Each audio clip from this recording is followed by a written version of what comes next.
औज़ुबिल्लाहिमिनश्शैतानिर्रजीम बिस्मिल्लाहिर्रहमानिर्रहीम। शुरू करता हूँ अल्लाह के नाम से जो बड़ा मेहरबान नहायत रहम करने वाला। अस्सलाम वालेकुम जी, मैं हूँ डॉक्टर मोहम्मद ज़रैब और आप देख रहे हैं मेरा यूट्यूब चैनल। आज भाई इस वीडियो सेशन में हम बात करेंगे कि आप बिफ़ोर कमिंग टू चाइना आपने क्या क्या चीज़ें करनी हैं, क्या चीज़ें वहाँ से कैरी करनी। मिसाल के तौर पर आपने कपड़े कौन से लाने हैं, डॉक्यूमेंट्स कौन से लाने हैं, मेडिसन, मसाले, बुक्स, कैश कैसे कैरी करनी है, फ़ी किस तरह पे करनी है, एयरपोर्ट से यूनिवर्सिटी किस तरह पहुँचना है। तो इस वीडियो सेशन में आज हम ये बात कवर करेंगे।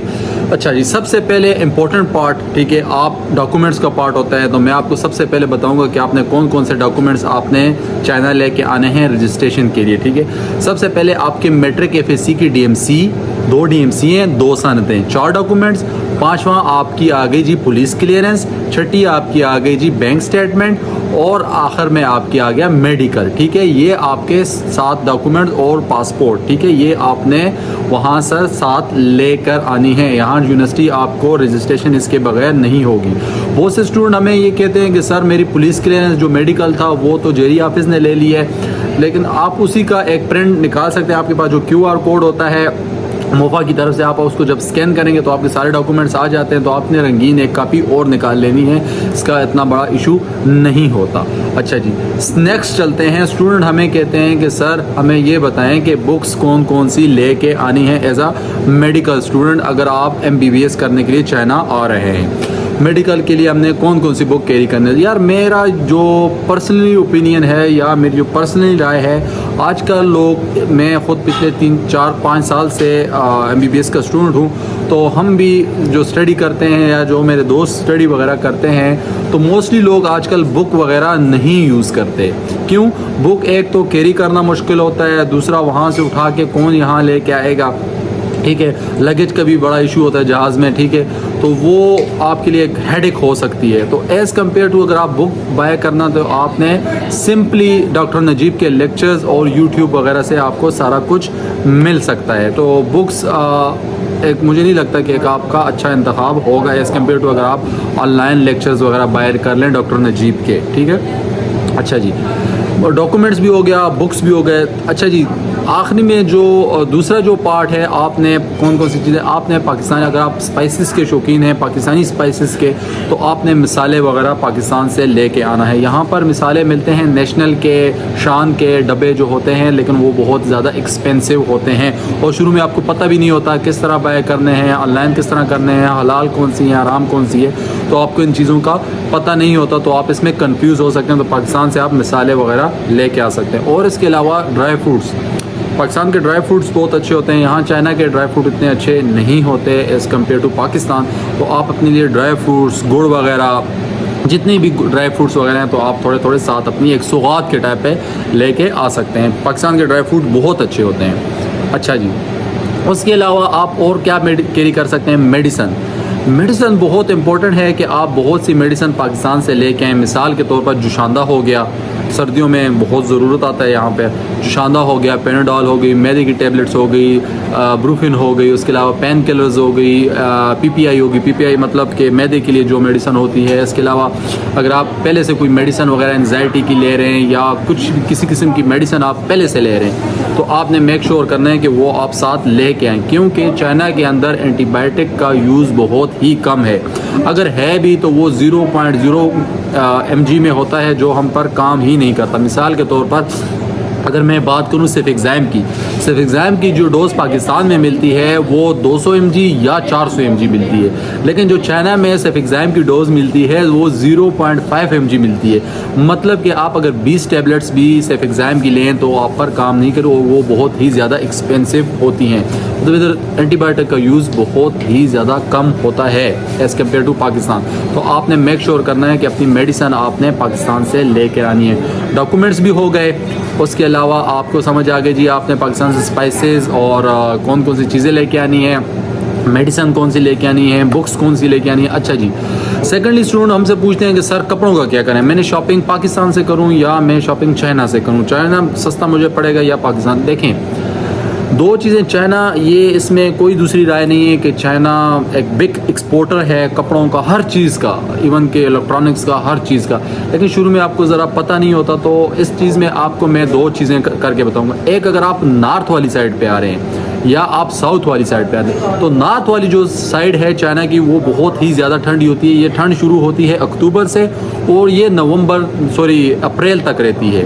तो ये बहुत ही ज़्यादा ठंडा इलाके होते हैं नॉर्थ वाली साइड। अगर आप नॉर्थ वाली साइड पे आ रहे हैं तो आपने अपने साथ गर्म कपड़े वगैरह, सॉक्स वगैरह, मुफरल वगैरह, कैप वगैरह, जैकेट्स और ये आपने पाकिस्तान से लेके आना। अगर आप आ रहे हैं साउथ वाली साइड पर, मतलब कि ग्वांगजो हो गया, ग्वांगडो हो गया, कुनमिंग हो गई, ये जो यूनिवर्सिटीज़ है, मैं यूनिवर्सिटीज़ के नाम ले रहा हूँ। तो अगर इस साइड पे आप आ रहे हैं तो इस साइड पे इतनी ठंड नहीं होती as compare to north of China. North of जो चाइना, जो मेरी यूनिवर्सिटी है, अभी अक्टूबर का महीना है और इधर ठीक ठाक नवंबर का महीना है, उधर ठीक ठाक ठंड हो गई है। ठीक है, तो आपने ये कपड़े इस तरह डिवाइड करने हैं। अच्छा जी, कपड़े भी हो गए सब। फिर स्टूडेंट हमसे पूछते हैं कि सर अभी हमने कैश का क्या करना है, हम कैश किस तरह कैरी कर सकते हैं और हम एयरपोर्ट पर हमें कितनी कैश अलाउ होती है। अच्छा, एयरपोर्ट पर आपको 5000 RMB कैश अलाउ होती है। आप एक पासपोर्ट पर 5000 RMB कैश लेके आ सकते हैं। ठीक है, आपने जहाँ से मेक श्योर ये करना है कि आपने जहाँ से कैश बाय करनी है तो वो एक्सचेंजर से आपने रिसिप्ट लाजमी लेनी है, ये आपको बहुत फ़ायदेमंद होगी। अच्छा, एक ऑप्शन ये है आपके पास। दूसरा ऑप्शन ये है कि आप अगर कैश पाकिस्तान से बाय करके लेके आएंगे तो वो आपको बहुत ही ज़्यादा महंगी पड़ेगी। मतलब कि अगर आप आज के रेट के हिसाब से मैं आपको बताऊँ, आज 17 तारीख है, 17 नवंबर है और आज का जो RMB का इधर ऑनलाइन रेट है 39.80, 39.70 ऑनलाइन रेट चल रहा है। अगर आप पाकिस्तान से कैश बाय करेंगे तो वो आपको बहुत ही ज़्यादा महंगी पड़ेगी, मतलब 43-44 रुपये का एक युआन आपको पड़ेगा। ये बहुत ही एक्सपेंसिव है आपके लिए। तो एक चीज़ ये है कि आपका जो भी पाकिस्तानी दोस्त है या टीचर है या जिसने आपका एडमिशन करवाया है, आप उसके अकाउंट में PKR डाल दें, मतलब 1000 RMB के। ठीक है, तो वो आपके शुरू के दिनों के बेडिंग शेडिंग के जो भी चीज़ें शुरू में आपने बाय करनी होती हैं या खाना खाना है या टैक्सी का किराया देना है, तो वो आपके लिए बहुत चीज़ है। ठीक है, एक ये ऑप्शन है।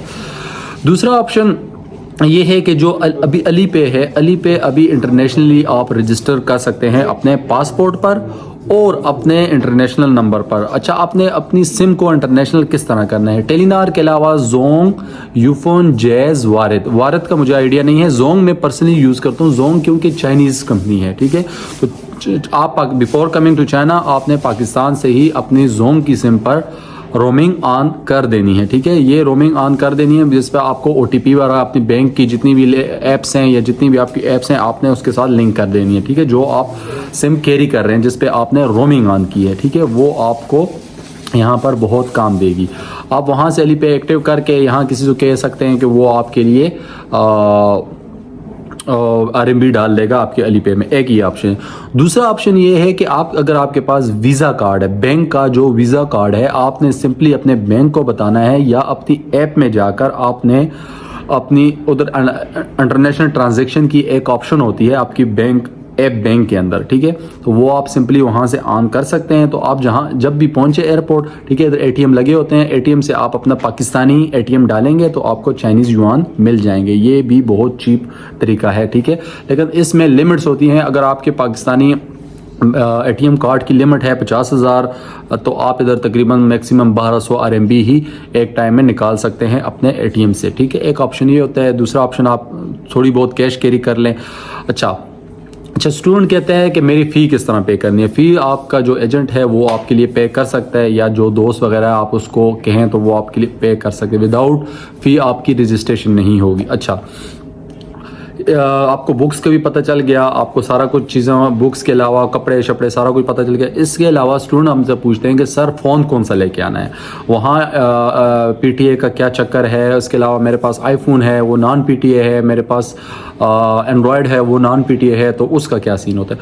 तो आपने मेक श्योर करना है, iPhone तो तकरीबन ही सारे काम करते हैं, लेकिन जो एंड्रॉयड यूज़र हैं तो वो आपने ये मेक श्योर करना है कि आपका फ़ोन जो है वो 4G कनेक्टेड हो। ठीक है, 4G 5G कनेक्ट, अभी तो चाइना में 5-6G आ गया, लेकिन आपने ये मेक श्योर करना है कि 4G कनेक्टेड हो।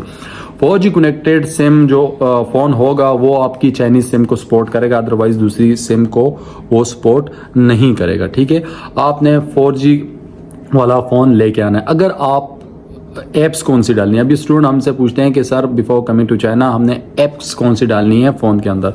अच्छा, मैं आपको सिंपली ये बताता हूँ, अगर आप एंड्रॉयड यूज़र हैं, ठीक है।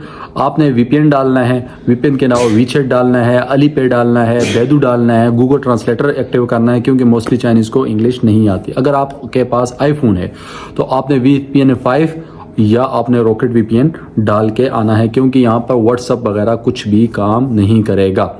अच्छा, जब आप पहुँचे भाई एयरपोर्ट पर आपको कुछ क्वेश्चन इमिग्रेशन की तरफ से पूछे जा सकते हैं। मिसाल के तौर पर आपने स्कूल का नाम बताएं, अपने टीचर का नाम बताएं, सिंपली इंग्लिश में आपसे पूछेंगे। तो वो बहुत से स्टूडेंट हमें कहते हैं कि हमें पता ही नहीं है कि हमारे टीचर का नाम क्या है या हमारे टीचर का नंबर के। तो आपका जो JEE-2 होता है या एडमिशन लेटर होता है उस पर टीचर का नाम भी मेंशन होता है और उसके अलावा उसका नंबर भी मेंशन होता है, ठीक है। वो आपसे सिंपली ये चीज़ें पूछ सकते हैं, कभी कभी ये पूछ लेते हैं। आपने सिंपली इन चीज़ों का जवाब देकर आपने आगे बढ़ जाना है, ठीक है। जब आप बाहर आएंगे तो आप एक्सेस आपको वाईफाई की हर एयरपोर्ट में होती है। जैसे आपने सिंपली अपना passport name and passport number डालना होता है तो आपको एयरपोर्ट के अंदर वाईफाई एक्सेस मिल जाती है, ठीक है। उसके बाद आप जब बाहर निकलेंगे तो आपको अगर कोई पिक करने के लिए आया है तो वेल एंड गुड। अगर आपको कोई नहीं पिक करने के लिए आया है तो आपने जस्ट लाइसेंस टैक्सी वाले को ये कहना है, जो लाइसेंस वाली टैक्सी होगी, सिंपली आपने उसको ये कहना है वो शान चू ख्वा बेली गुंगता शुए। मतलब कि मैंने चाइनीज़ में कहा है कि मैं अपनी यूनिवर्सिटी जाना चाहता हूँ, ठीक है। मैं वो शिंजाए वो लाए पाकिस्तान, मैं पाकिस्तान से आया हूँ। वो लिव शुएशम ख्वा बेली गुंगता शुए, मतलब कि मैं इंटरनेशनल स्टूडेंट हूँ और मैं north China university of science and technology जाना चाहता हूँ। वो शियान चू, मतलब इस तरह आप उसको कह दें तो वो आपको सिंपली लाइसेंस टैक्सी वाला आपको आपकी यूनिवर्सिटी पहुंचा देगा। एक ऑप्शन आपके पास, अगर आपको नहीं समझ आ रही तो आप किसी अपने दोस्त से भी बात करवा सकते हैं जो चाइनीज़ बोल सकता हो, या बैदू ट्रांसलेटर पर या गूगल ट्रांसलेटर पर भी आप उसको कह सकते हैं कि मैं आज ही आया हूँ और मैंने इस यूनिवर्सिटी में पहुँचना है। अच्छा, जब आप एयरपोर्ट पर लैंड हुए तो 24 आवर्स के अंदर आपने यूनिवर्सिटी के अंदर रजिस्ट्रेशन करनी होती है। अगर आप इसकी रजिस्ट्रेशन 24 आवर्स के अंदर नहीं करेंगे तो इसके आपको कॉन्सिक्वेंसेस फेस करने पड़ सकते हैं, ठीक है। आप जब यूनिवर्सिटी पहुंचेंगे तो आपकी वही जो डॉक्यूमेंट्स मैट्रिक FSC DMC 2 सनतें, police clearance, medical, passport, latest entry of stamp on your passport, तो पासपोर्ट का फर्स्ट पेज, तो ये आपसे IC ऑफिस मांगेगा, मतलब इंटरनेशनल कॉलेज के जो एजुकेशन सेंटर है आपकी यूनिवर्सिटी के अंदर, वो आपसे रजिस्ट्रेशन के लिए ये डॉक्यूमेंट्स मांगेगा, ठीक है। आपने सिंपली ये डॉक्यूमेंट्स प्रोवाइड करने हैं, वो आपकी रजिस्ट्रेशन प्रोसीड का। अच्छा, बहुत से स्टूडेंट ये कहते हैं कि हमने फ़ी नहीं पे की तो हमारी रजिस्ट्रेशन, तो तब तक आपको यूनिवर्सिटी रूम अलॉट नहीं करेगी, ठीक है, जब तक आपने फ़ी नहीं सबमिट की, ठीक है। फ़ी सबमिट करने के बाद यूनिवर्सिटी आपको सिंपली आपका रूम अलॉट कर देती, लेकिन तब तक ये होता है कि आप किसी पाकिस्तानी दोस्त के साथ रह लें या किसी होटल में ले लें, तो आपने लेकिन रजिस्ट्रेशन लाजमी करनी होती है, ठीक है। इसके अलावा जब आप इधर पहुँच जाएँ, आपके फिर दोस्त दूसरे दिन आपको ले जाते हैं सिम के लिए, सिम लेके दे देते हैं।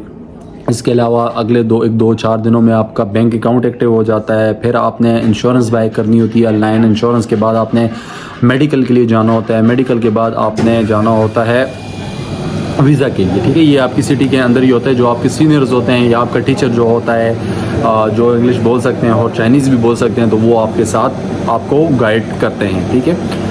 तो ये थी जी आपकी जर्नी। आपने इसके अलावा अगर कोई भी क्वेश्चन आपका है या चाइना के बारे में आपको समझ नहीं आ रही, या आपको कोई भी हेल्प की ज़रूरत है, या आप अपनी यूनिवर्सिटी फ़ी पे करना चाहते हैं, या आपको किसी किस्म की कोई भी परेशानी आ रही है चाइना में या चाइना के बारे में, तो मेरे दिए गए व्हाट्सएप पे आप रब्ता करें। इंशाल्लाह मैं कोशिश करूँगा कि एज सुन एज़ पॉसिबल आपको मेरी टीम रीच करे और आपको गाइड करे इंशाल्लाह।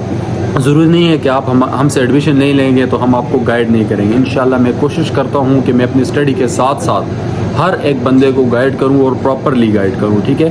तो अपना बहुत ज़्यादा ख्याल रखें, शाद रहें, आबाद रहें। अल्लाह हाफ़िज़।